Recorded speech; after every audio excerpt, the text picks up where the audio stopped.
Regardez, c'est comme ça que ça se passe pour les piliers Montpellier, avec à la fin, comme pour les Braves Bêtes, voilà, une petite tape sur les fesses. Et pourtant la meilleure entame de match, elle est catalane, avec Tommaso Alan qui était titularisé à l'ouverture, le petit coup de pied, et derrière là avec le rebond, le ballon récupéré par James Hook, qui peut aller tout seul dans le but récupéré in extremis. Mais regardez le geste de classe, cette libération du ballon pour Mafi, et voilà le premier essai après 7 minutes. Il y a au départ ce joli coup de pied d'Alan, et James Hook qui résiste au premier plaquage et qui, en déséquilibre complet, parvient à libérer ce ballon. C'est ce qu'on appelle un offload.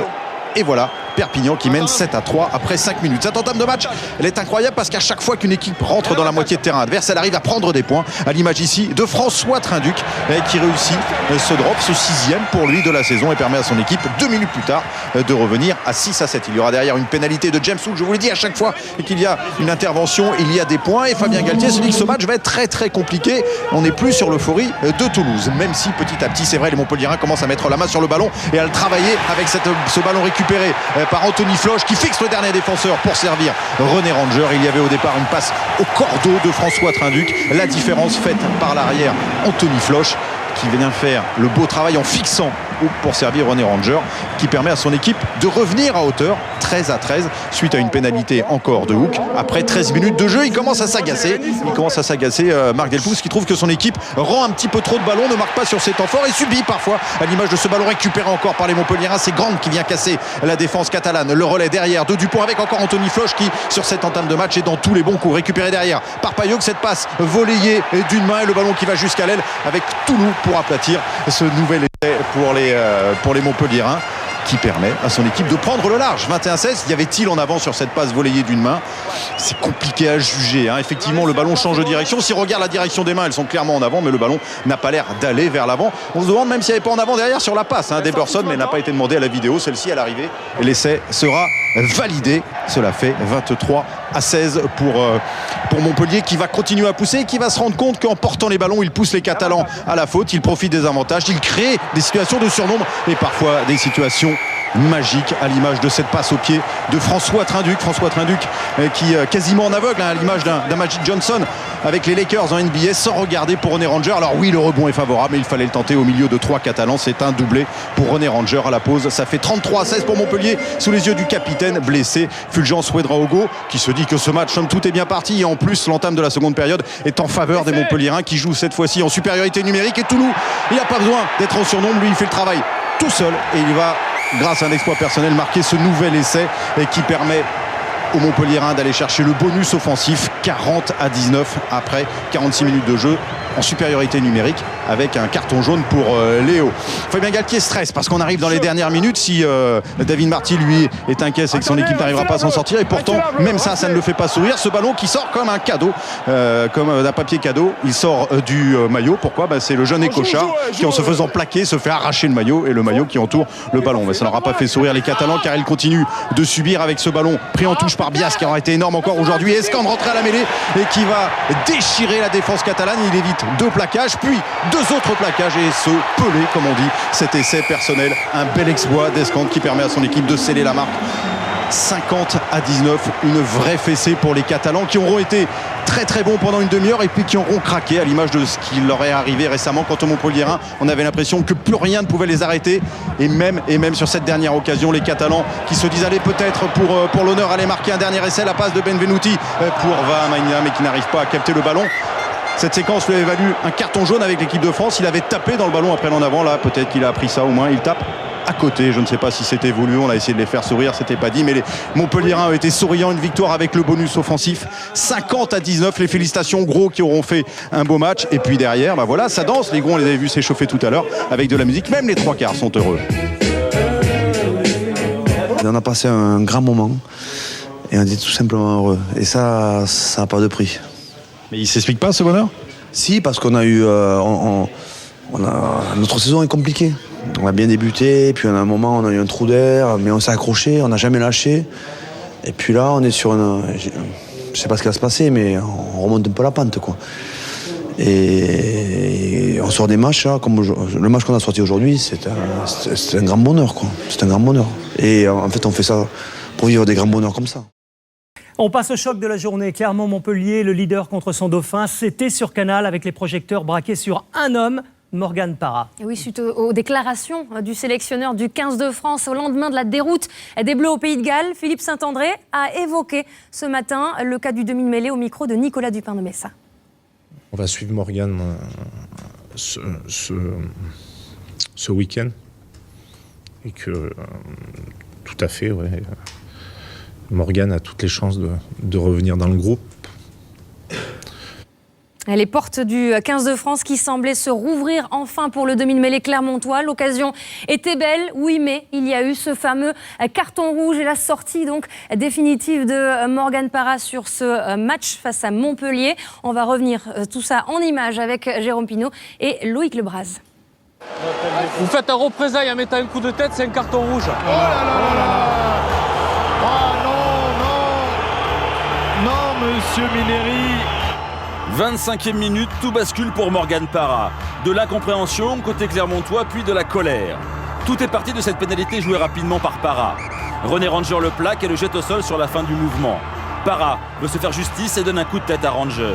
L'arbitre vidéo interpelle M. Mineri pour lui signaler le mauvais geste. Pour moi, coup de tête, c'est carton rouge. Ranger est le premier à faire la faute en plaquant Parra, alors qu'il n'est pas à 10 mètres. Pour Clermont, il y a une injustice. Je comprends pas. Enfin, j'ai pas vu bien les images, mais c'est un sketch chaque semaine maintenant. Vous n'êtes pas à 10 mètres. D'accord, vous plaquez, c'est un carton jaune. Pour Clermont, l'arbitre aurait dû en rester là et ne pas sortir définitivement Parra. Que quelqu'un m'explique pourquoi il a pris un carton rouge. Et qui m'explique aussi pourquoi l'arbitre n'a pas pris ses responsabilités sur le terrain, parce qu'il a vu des images aussi. I thought it would have been a yellow, but when I saw it on the replay, they did look pretty dangerous, so, but that's the ref's call. Morgane Parra est resté à l'abri dans les vestiaires et n'a pas voulu à chaud commenter son geste. Ces deux cartons ne sont pas les premiers du match. Lucas Dupont, dès la 2e minute, pour ce ballon volleyé volontairement en touche, avait déjà reçu un carton jaune. Clermont, en supériorité numérique, avait su en profiter. Nalaga qui est passé, Napoli Nalaga à l'intérieur. Il y a un soutien, Nalaga l'a chevauché pour peut-être y aller seul, le raffut Gourmand Nalaga, et il s'est relevé, il est soutenu par la penderie. Les Clermontois sont à une poignée de centimètres. Il y aura peut-être un carton parce qu'on est dans une zone rouge. Ça va sortir. Montpellier. Il faut que ça sorte à droite très rapidement. Ah, c'est un 4 contre 3. C'est trop lent. On va se réorganiser peut-être avec la sautée. Oh, Nathan Heinz en débordement. Remise intérieure, Rougerie. Enfin, c'est fait. Grâce à cet essai de Rougerie, Clermont mène 11-6. La suite, vous la connaissez. Parra et Ranger viennent d'être exclus. Clermont, piqué au vif par ce carton rouge, accélère. Brock James, d'une superbe passe, envoie Liburn à l'essai. Encore un essai et Clermont empoche le bonus offensif. Voslo. La passe après contact, c'est bien fait. Tipaolo, les extérieurs. Et les jambes de Liburn. Liburn, le duel. Face à Flanche, le crochet, le 3e essai. Oh, l'exploit. En tous les cas, la technique de Liburn, le Gallois. Et le bonus. Le bonus est pour l'instant dans les mains des Clermontois. Et les cartons dans les mains de M. Mineri. Sur l'essai, François Trinduc fait un croche-pied volontaire. Les internationaux français ont décidément du mal à garder leur sang-froid. À la mi-temps, Clermont mène 25-6. L'arbitre convoque les deux capitaines. Faites-vous plaisir, parce que là, c'est que des fautes. D'accord ? Allez, messieurs. Message bien reçu en seconde période, c'est l'arrêt des cartons.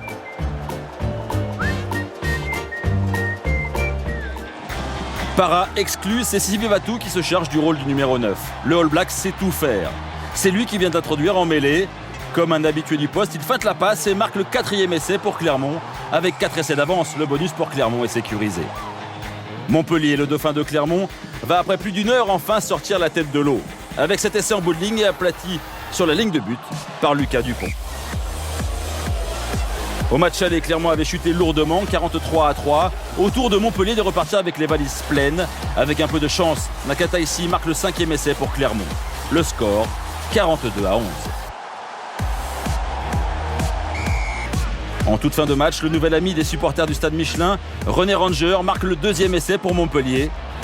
Score final, 42-16.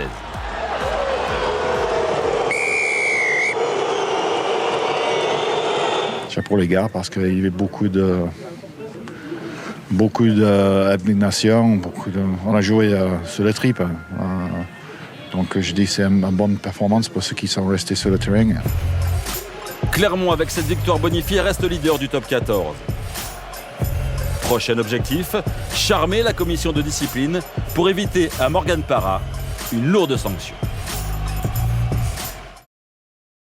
Cela faisait plus de 78 jours qu'Oyonnax n'avait plus foulé la pelouse de Charles-Maton. Un stade qui a bien changé depuis le 4 janvier dernier, date de la dernière victoire d'Oyonnax ici. C'était face au Racing Métro. Une nouvelle tribune en effet a été construite, vous la découvrez. Ils sont désormais 10 000 supporters à encourager Oyonnax et Benjamin Urdapilleta qui dès la 13e minute a l'occasion d'ouvrir la marque face à Montpellier. Mais vous le voyez, cette pénalité, le ballon rebondit sur le poteau. Mais comme souvent, Oyonnax débute parfaitement cette rencontre et domine ce match face à Montpellier. Comme souvent, ce sont les avants d'ailleurs qui font le travail sur ce ballon porté que maîtrisent parfaitement les joueurs d'Oyonnax. Montpellier est au supplice et c'est Slay, le 3e in-centre, qui s'échappe dans le fermé pour aplatir derrière la ligne. Un essai qui va être finalement refusé à la vidéo pour un passage en touche. Monsieur Garcès, dans les secondes qui suivent, adressera également un carton jaune à Charles Gély, coupable lui d'avoir effondré ce maul. Mario Ledesma forcément n'est pas content et attend une réaction de ses joueurs. Réduit à 14, elle arrive à la 20e minute grâce à Nagusa qui signe son premier exploit de la soirée. Il efface ici Amorosino avant d'effacer 3 autres défenseurs. Il retrouve Grant à son intérieur. Montpellier alors passe l'accélération, déploie de multiples joueurs dans la ligne pour essayer de briser la défense d'Oyonnax. On a vu François Trinduc ici arriver lancé comme un frelon mais être stoppé dans les 22 mètres. François Trinduc, on le retrouve ici après cette faute d'Oyonnax. C'est lui qui ouvre la marque et qui doublera la mise même quelques minutes plus tard pour permettre à Montpellier de mener 6-0 juste avant la mi-temps. Fabien Galtier demande plus de jeu à ses joueurs. Pourtant il y a de la neige, pourtant il y a de la pluie. Pourtant Nagusa lui écoute son entraîneur et regardez le festival. Il a petite Chistera ici magnifique pour Toulouse qui va décaler Tutavaqué. Encore un superbe mouvement de cette équipe montpelliéraine qui malheureusement n'ira pas au bout. Une fois de plus, l'action sera avortée. On a vu en tout cas une équipe montpelliéraine capable d'accélérer et de mettre vraiment en grande difficulté l'équipe d'Oyonnax qui se retrouve menée 6-0. Pour le plaisir, on revoit cette superbe Chistera et cette action montpelliéraine. 6-0, c'est donc le score à la mi-temps pour Montpellier. Gorgodze lui en profite pour saluer quelques compatriotes qui étaient présents avant peut-être d'entrer en jeu en seconde période. Montpellier qui en tout cas au retour des vestiaires profite des erreurs d'Oyonnax pour se montrer de nouveau dangereux. L'action vient de se poursuivre et ici François Trinduc est servi pour le drop, le 7e peut-être de la saison, et oui, parce qu'il passe ce nouveau drop. Les applaudissements de Fabien Galtier. L'équipe de Montpellier alors mène 9-0 puis 12-0. Tout va bien pour les Cistes qui sont tout de même sanctionnés ici en mêlée fermée. L'occasion pour Urdapilleta d'ajouter 3 points pour son équipe, d'ouvrir la marque pour son équipe. Oyonnax alors est mené 15-3 quand survient l'action du match. 66e minute, Trinduc ici récupère le ballon avant d'être mis au sol sur cette libération. Suivez bien en bas de votre écran 2 joueurs d'Oyonnax qui se télescopent. Forcément, ça ouvre un espace pour Alex Toulouse qui va accélérer et permettre ici à Nagusa sur son aile droite de filer peut-être à l'essai. Il faut encore effacer l'Espinasse, c'est chose faite. Un boulevard alors souffre à Nagusa qui peut aplatir tranquillement le premier essai de cette rencontre. Superbe mouvement avec un Alex Toulouse pratiquement sans faute sur cette action. Il sert parfaitement Nagusa qui lui aussi vient conclure magnifiquement cette action. 6e essai pour l'ailier de cette formation montpelliéraine. Christophe Furios a compris, Oyonnax va s'incliner pour la 2e fois de la saison à domicile. Malgré cela, les Oyonnaxiens vont tout donner en fin de rencontre et vont être finalement récompensés de leurs efforts grâce à un essai de Silvertian. Ils ont bien attaqué, ils ont bien terminé, mais entre les deux, c'est Montpellier qui a dominé. C'est Montpellier qui finalement l'emporte 22-8. Coup d'arrêt donc pour Oyonnax qui voulait pour débuter cette soirée, cette série de 3 matchs attaqués par une victoire. Il faudra donc décrocher de précieux points en vue du maintien. Grosse satisfaction en revanche pour Montpellier et François Trinduc. 17 points ce soir, un 5 sur 7 au pied et forcément François Trinduc fier de ses hommes. À prendre énormément de plaisir. Moi j'ai pris mon pied aujourd'hui. Pas par le rugby, ça c'est sûr. Mais on s'est régalé quand même. Regardez, c'est énorme, c'est énorme. On a passé une journée de merde et finalement, regardez, on est heureux. On va passer un bon retour en bus. Quoi. Et au handball, les 3 quarts minutes. Les Montpelliérains, eux, restent imperturbables. Ils ont assuré déjà la signature pour Stéphane Glas, qui va donc rester le coach adjoint l'année prochaine. Stéphane Glas qui a assuré le discours avant de quitter l'hôtel aujourd'hui, tout comme il l'avait fait une seule fois cette saison, c'était pour la victoire à Toulouse. Et du coup, le mot d'ordre chez les Montpelliérains, c'est « on ne s'enflamme pas ». On prend comme il vient. On s'affole pas. Il n'y a pas de souci. Il n'y a pas de raison de s'affoler d'ailleurs, puisque les Montpelliérains sont les premiers à avoir la main sur le ballon, avec notamment Nagusa, le petit coup de pied par-dessus, récupéré. Derrière, il slalom dans la défense. Il peut servir Pélissier, l'ex-Grenoblois, pour Gorgodze. La passe d'une main acrobatique pour Toulouse. On joue depuis quelques minutes et voilà déjà le premier essai montpelliérain, car Toulouse, 2 Grenoblois, ça ne suffit pas pour l'arrêter. Il embarque avec lui notamment Stewart et Ratini. Le petit coup de pied au départ de Nagusa, qui plutôt d'aller conclure tout seul, comme il peut le faire. Repique intérieur pour Pélissier. Le beau geste de Gorgodze, c'est du foot américain presque, mais c'est efficace. Et donc le 6e essai déjà cette saison pour Toulouse et des Montpelliérains qui mènent 7-0 après 6 minutes. De quoi inquiéter déjà Fabrice Landreau et Franck Collins, qui savent pourtant combien ce match est important pour eux. Heureusement, il y a Hart en face, le nid mêlé, et qui marque 2 pénalités pour permettre à son équipe de revenir à 4 petits points après un petit peu plus d'un quart d'heure. Mais voilà, il y a trop de ballons rendus du côté de Grenoble, comme ce ballon pas talonné récupéré derrière par Pélissier pour le doublé de Toulouse. Cette fois-ci, il n'y avait personne pour l'arrêter. Je ne suis pas sûr que cela aurait été suffisant. Néanmoins, Pélissier en vrai demi de mêlée, Filou qui récupère ce ballon. Et voici la marque qui passe à 17-6 après 23 minutes de jeu.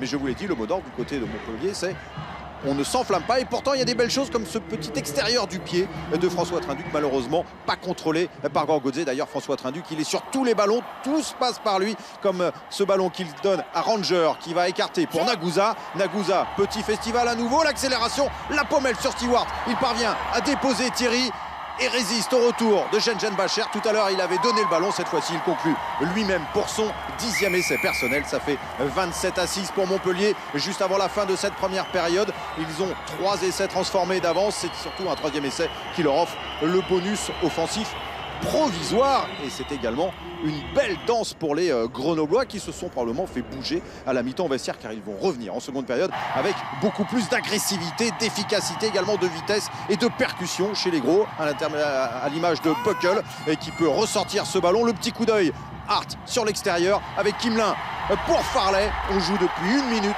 seulement en seconde période, et voici le réveil des Grenoblois. Un essai validé à la vidéo. On avait une petite inquiétude, une petite interrogation sur cette passe de Kimelin pour Farley, finalement validée. Et voilà Grenoble qui revient à 13-27, mais il y a encore de la marge. François Trinduc sent que son équipe flotte un peu, donc il remet tout le monde sur de bonnes bases. C'est lui également, grâce à 2 pénalités, qui permet de laisser un avantage conséquent. 17 points qui permettent également à Fabien Galtier de souffler. Lui, il veut déjà la victoire, mais pourtant la révolte continue avec Julien Caminati, rentré quelques instants auparavant. C'est lui qui chip ce ballon montpelliérain juste après le renvoi. La sortie de Lauré qui était rentré à la place de Hart. Le coaching est important également. On voit Roth qui est là pour mettre de la puissance chez les Montpelliérains, de la vitesse également avec Thierry qui parvient à se faufiler entre 2 Montpelliérains pour aller marquer déjà le 2e essai grenoblois, qui continue d'y croire. Et les Grenoblois, puisqu'ils ne sont maintenant plus qu'à 10 points, 23-33. Il reste 25 minutes à jouer. Premier essai cette saison pour Benjamin Thierry. On sait que ce sont les gros souvent qui marquent du côté de Grenoble. Mais voilà, les minutes passent et il faut absolument aller chercher des points pour Grenoble, qui ne peut pas revenir bredouille à nouveau de ce match. Le coaching toujours avec Van der Glas, qui casse enfin la défense de Montpellier, mais qui va chercher peut-être la difficulté avec cette passe à l'intérieur pour Hunt, alors qu'il y avait Caminati extérieur. Van der Glas qu'on va retrouver quelques instants après, car la sirène a retenti. Ce sont les dernières secondes. Ils sont loin, les Grenoblois. Ce sont leurs dernières munitions avec Van der Glas. 3 Montpelliérains face à lui. Et pourtant, il parvient à franchir la ligne et à aplatir cet essai. Un essai qui ne veut rien dire pour le moment, car sans transformation, il n'y aura pas de bonus défensif pour Grenoble. Il faut donc compter sur la transformation de Julien Caminati. Et la libération du Stade des Alpes avec cette transformation qui permet à Grenoble de revenir à 30-36 in extremis pour aller chercher le bonus défensif. Mais à l'arrivée, c'est quand même une 5e défaite consécutive pour Grenoble. 2e défaite en 3 journées pour Montpellier, battu à Leicester. L'avenir hérolté en H-Cup est désormais plus qu'incertain. Des Tigers qui démarrent en trombe. 4e minute, Ben Youngs libère Bowden qui trouve Goneva. Le Fidjien passe entre Combezou et Ranger pour le premier essai du match. Sur son banc, Fabien Galtier a compris. L'après-midi s'annonce longue. Change le sens avec les jambes de Benjamin, il est Benjamin qui est passé, qui va aller marquer. 2e essai anglais en 13 minutes. Leicester euphorique en rajoute même un 3e sur l'offensive suivante. Goneva fixe et décale Benjamin, auteur d'un doublé. Le bonus est en vue pour Leicester. Montpellier est méconnaissable, mais finalement réagit sur un contre initié par Beatty. Essai de 60 mètres de Mamouka Gorgodze. L'essai de l'espoir avant celui de la révolte, juste avant la sirène de Nagusa, bien décalé, côté ouvert, 24-18 à la pause pour Leicester. À l'heure de jeu, une mêlée conquérante permet à Gibson en force d'inscrire le 4e essai anglais. 35-18, Leicester croit de nouveau au bonus offensif. Mais Pierre Bérard, avec un doublé, permet à Montpellier de prendre le point de bonus défensif. Un point de consolation finalement enlevé par Lembe sur un drop après la sirène. 41-32 score final. Scénario cruel pour les Montpelliérains.